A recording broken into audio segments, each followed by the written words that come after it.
Welcome to Let's Get Lost in Classic Movies. I'm Jana. And I'm Debbie. Welcome back. Today we are going into Notorious.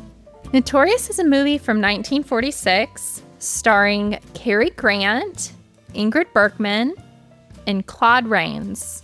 It was directed by Alfred Hitchcock. And Mom, give us what to watch out for in this movie, what to expect, an intro into this movie. Well, Notorious, first of all, Alfred Hitchcock, I just love his movies, all of them. They're very suspenseful. They keep you on the edge of your seat. He was a great cameraman, and he always liked to show you what he wanted you to see. So this movie you really have to watch. How the angles of the camera are, they're great. Superb. But this is about a daughter of a Nazi spy who was a traitor to the United States, and he was sentenced to prison. The daughter, of course, is Ingrid Bergman, and she meets Cary Grant, who was a United States agent. And they want her to go to work for them and be a spy for the United States. Little did she know who the person was that she was going to have to get involved with. Happened to be a friend of her father's. So she's going to go to Rio de Janeiro with Cary Grant, and they're going to set up a trap for this other Nazi agent, who happens to be Claude Rains. And the movie unfolds from there. There's a lot of twists and turns, because it's not an easy thing to do what they wanted to do. Also, I think of Alfred Hitchcock movies, this is the most romantic one. It's very sexy, and there's a lot of romance to it, so I definitely got caught up in that. As you're watching the movie, we would like to know if you can pick out Alfred Hitchcock in the movie. Alfred Hitchcock is always in his movies. So we want to see if you can pick him out in this movie, Notorious. We will see you back for our discussion once you finish the movie. We hope you love it. Thanks for tuning in to our intro. See you later.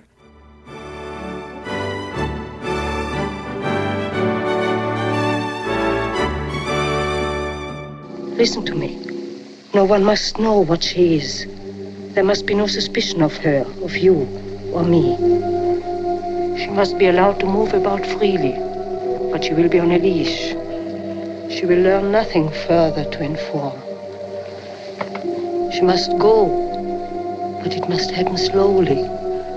If she could become ill, and remain ill for a time, until...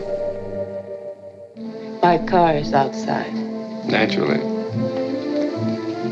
Want to go for a ride?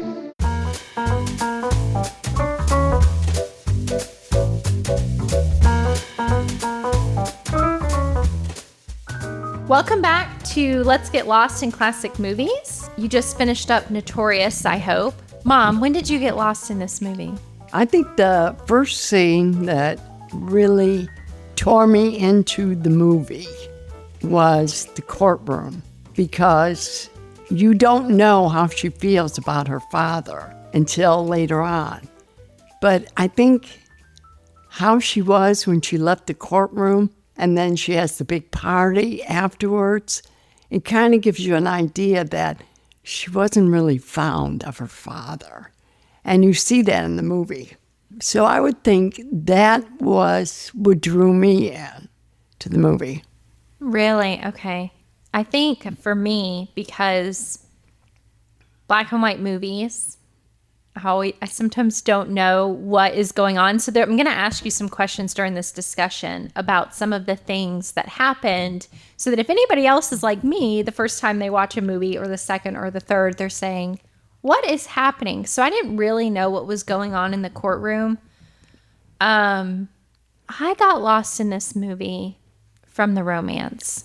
I really did.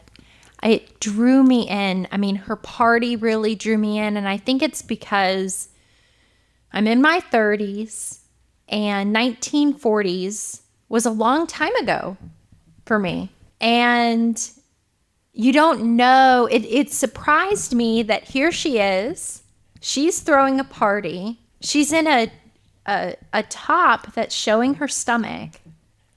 And it was just surprising to me what her party looked like in the 40s, where, you know, people have always loved to party, right? Right. And I loved how stoic and Cary Grant was, and how he didn't say much, you didn't know much about him, and he just drew you in. And she was a bit loud personalitied. Right. You know, and I realized in the car, when they were in the car. The car scene is a big one, too. Yeah, where I was like, oh, I'm in this. I want to know what is going on. Right. And he punches her in the face. So, you know, and when he pushes her over, he goes, phew, wow. You know. Yeah. What a fight that was. Right. She's definitely opinionated. I just loved the beginning of this movie, how it was so funny. Yeah. Oh, yeah. Especially when she goes, well, my car's parked outside.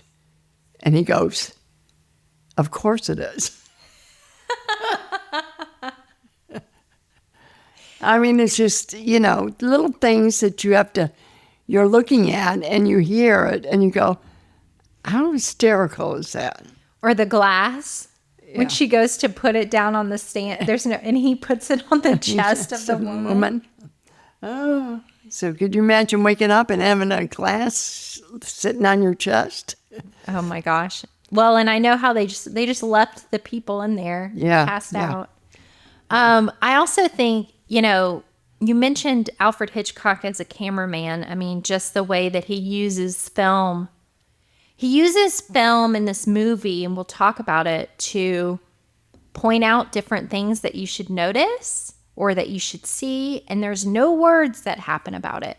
But he also used the cinematography as humor when she's waking up from being hungover, and you see the camera roll up to him.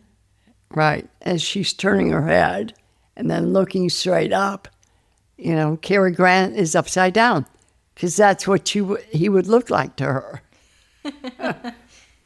Yeah, I thought that was really great. Yeah, his camera shots are great. And Cary Grant has always said, in an Alfred Hitchcock movie, sometimes the actors are like props on a stage. And he treats them like a prop.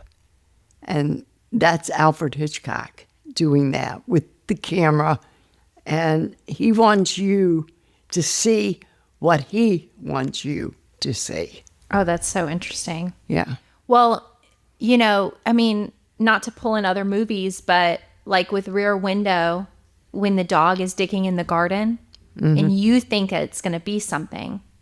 And there's something there.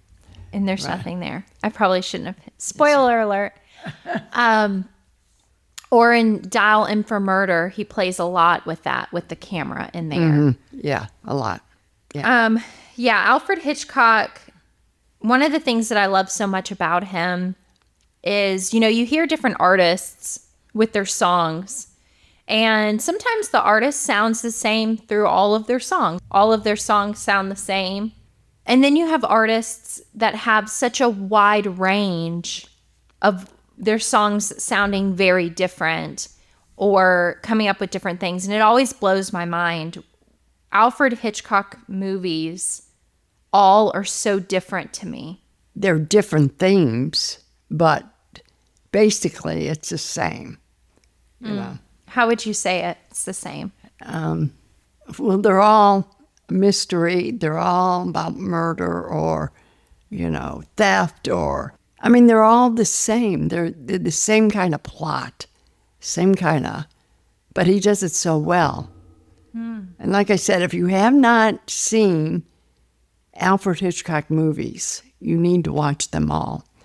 And I think there was a time And this was probably a little before he died. He would not release his films to be shown on TV or anywhere else. He took them in. And it wasn't until after he died that his daughter, Patricia, brought them back out so people could see them again. So even I didn't know that, but that's what happened.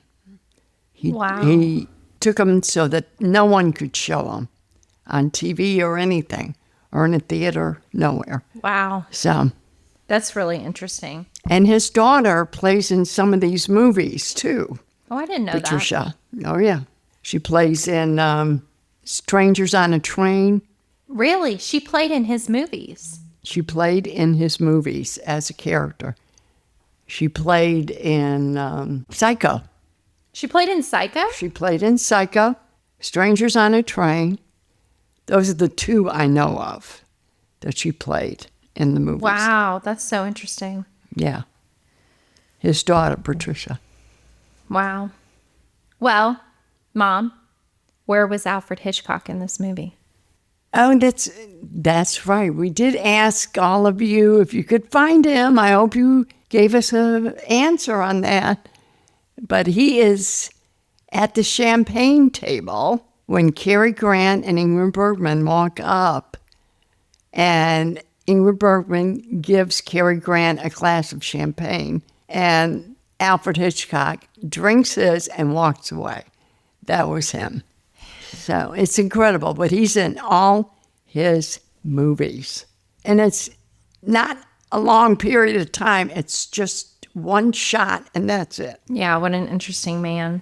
You know, this movie has a very interesting arc to it. I think it starts humorous, and then it moves to, I wouldn't say mundane, but just her trying to figure out what she's going to do.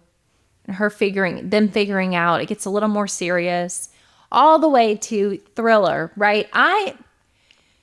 It gave me a heart attack when they were in the cellar with the wine. Yeah. Because you want to be like, hurry up, or don't do that, or, Right. you don't know Right. what's going to happen. And then when the bottle breaks, oh my God. And Ingrid Bergman runs in and goes, What happened? What happened? Yeah.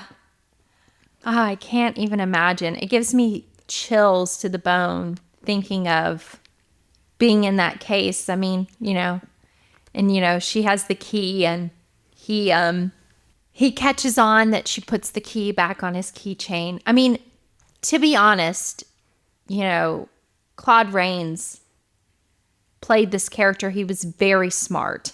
He got it real quick, Yeah, right? Really quick. And she was smart too. She picked up the pieces, but I thought that he was, the character was very smart and moved through things very quickly. Mm-hmm. What I do think is funny is to see his brilliance and to see Cary Grant play his character's brilliance, but all of that goes out the window when it comes to romance with Ingrid Bergman. Right. They both act, quite silly if we look at it from the outside. Right. Between the two of them, where, he basically just marries her immediately to have her prove that she likes him. Right. Which he got himself in this predicament doing that, right?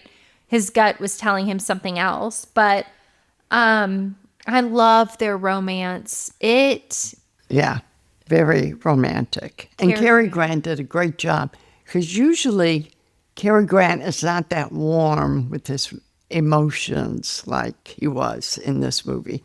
I think he did a great job in romancing Ingrid Bergman. He did a good job, more than I've seen him in other movies. It was the toxicity that I loved so much, where they got upset at every little thing, and then they were romantic again. And then, he would pull back, and then she would get upset, or she would pull back and he would get upset. And I think it's really funny to see that dynamic. It's almost like a summer love. You get swept up in it. Yeah. It's really quick. It's passionate right off the bat. Right. It's not something that I would maybe build a Relationship on. relationship on, but it's fun to see on screen, I think. Anything that you got brought up in the movie? The one thing is that we talked about was how short Claude Rains was. Right. And the one scene where she is leaving she had just gotten the key from the cellar for the wine cellar, and she's leaving his room, and he comes out and says, "Darling," and comes up to her and wants to kiss her hand. She opens her hand. Now the other hand's got the key, and she grabs around, hugs him. But at that point, they are at the same height.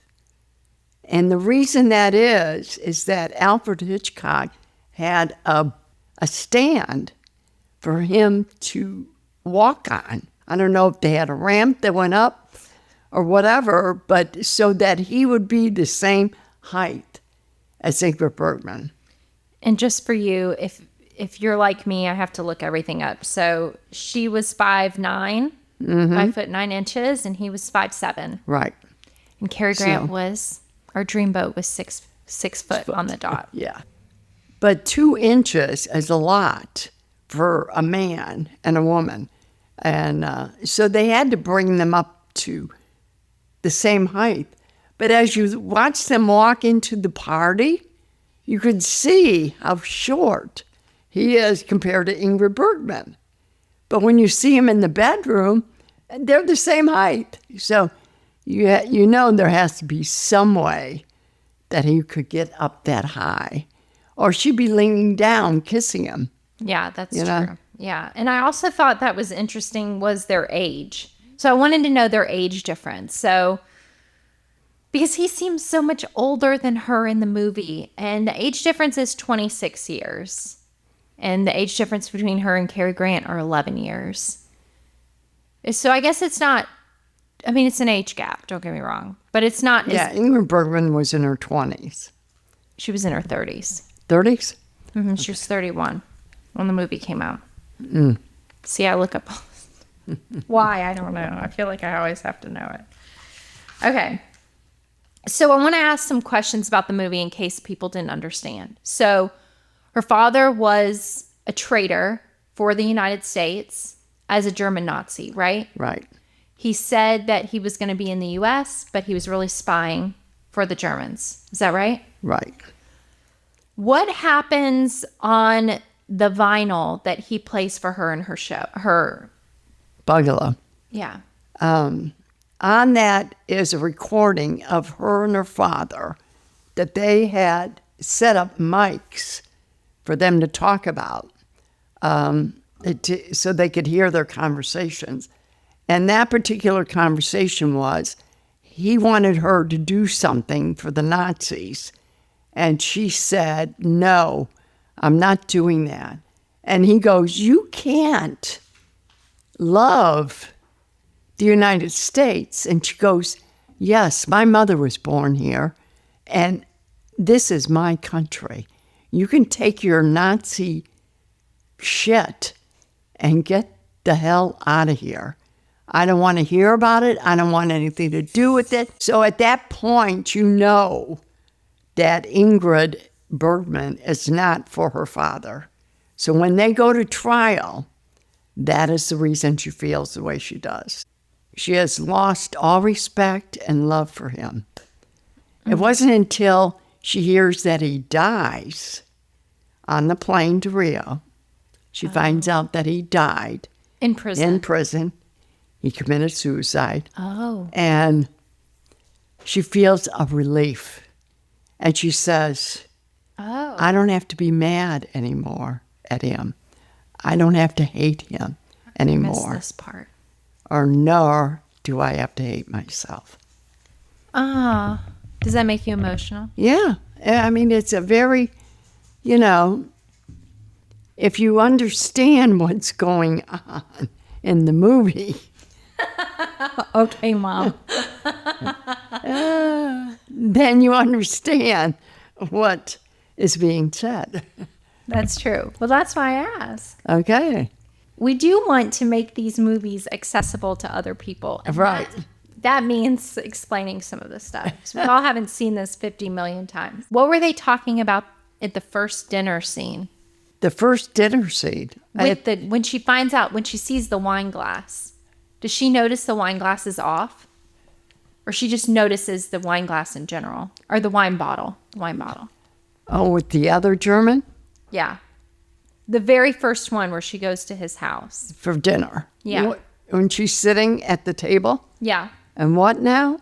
She notices the wine bottle. Well, that's because he made a scene about the wine bottle.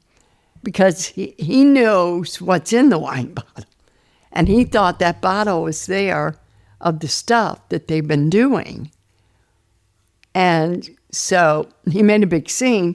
But Claude Rains says, no, come on, sit down. Go sit down. No, it's fine, do that. And she goes to Cary Grant. There was nothing wrong with the wine. We drank it, and it was fine. And, Also they mention Emmett. But Emmett, they kill Emmett, right? That's the guy that made the scene about the wine bottle. They killed him. Right. Yeah. And what is in the wine bottle? It is uranium. Right. Which... uranium ore. Uranium ore, which hadn't come out at the time that it was used to make the atomic bomb. Because we're talking the year before, the same year that the atomic bomb and the Manhattan Project was going on, was the same year that they were filming and making the movie. Mm-hmm. So when we were listening to the outro, Ben Mankiewicz said that the FBI followed Alfred Hitchcock around for a few weeks because he had this storyline in his movie. Right. Okay. Very interesting. It is very interesting. So I do want to give a highlight moment for the jewelry. Yeah, the necklace she wore to the dinner party at the house was beautiful. Absolutely gorgeous. And the gown she wore was gorgeous. The white with the shawl, I thought it was beautiful. Beautiful.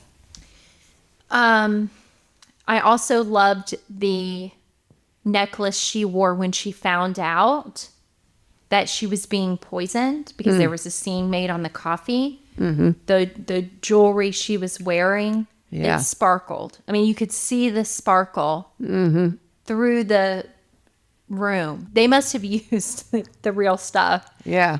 Oh, yeah. And I'm sure they did. Her ring, her engagement ring, her wedding ring was huge. Yeah. The diamond was huge. Huge. Well, when you have money, you can buy that kind of stuff. Yeah, that's true. The only thing that frustrated me a little bit when you're watching and you're like, do this, is when he comes to get her and he saves her in the room. I was like, just pick her up. What are we doing here? Why does she have to walk out of there? Like, what are we doing? Get her out of this. Pick her up. Carry her down. Carry her down. The mom was a great actress. Yeah, very. Yeah, she's been in a lot of movies too. When he tells her what she is, an agent, when Claude Rains says to her, his mother, I need your help. Who she is. And she's like, basically just like, we're going to kill her. Like, that's the solution to this. Is hilarious to me. But you think about being trapped in this movie. I mean, you think about being trapped in this house, being married to this guy. Mm-hmm. Yeah. And slowly being poisoned. It's crazy. Well, Mom, what was your martini shot?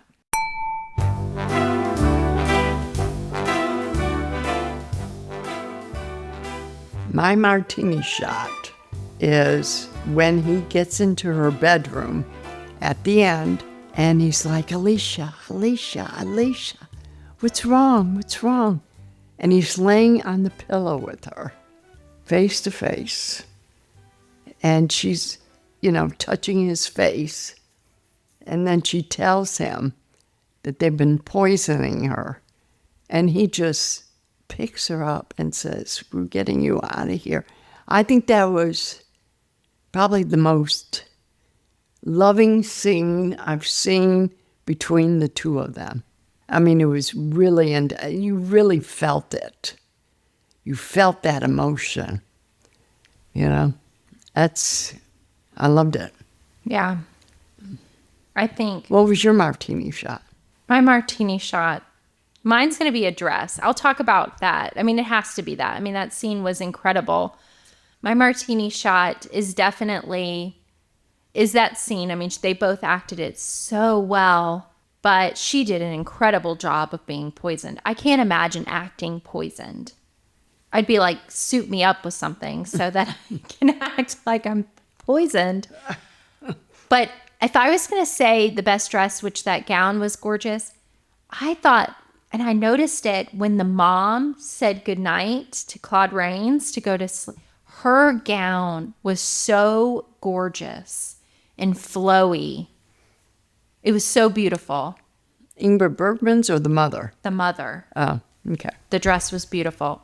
But if I have to pick out one scene, it's when she's in the car and he gets her in the car. He locks the door. He tells Claude Rains that there's no room for him. And the way she looks at him. Mm-hmm. Very romantic. Mm-hmm. It was very romantic. It was relief. She was still drugged. So it was all these layers that she just, I think, portrayed so well. It was very complex scene. So, well, thank you so much for joining us. Yes. We hope to see you back again for our next episode. Please subscribe wherever you get your podcast. Thanks. Have a great night. You too. See you in the movies.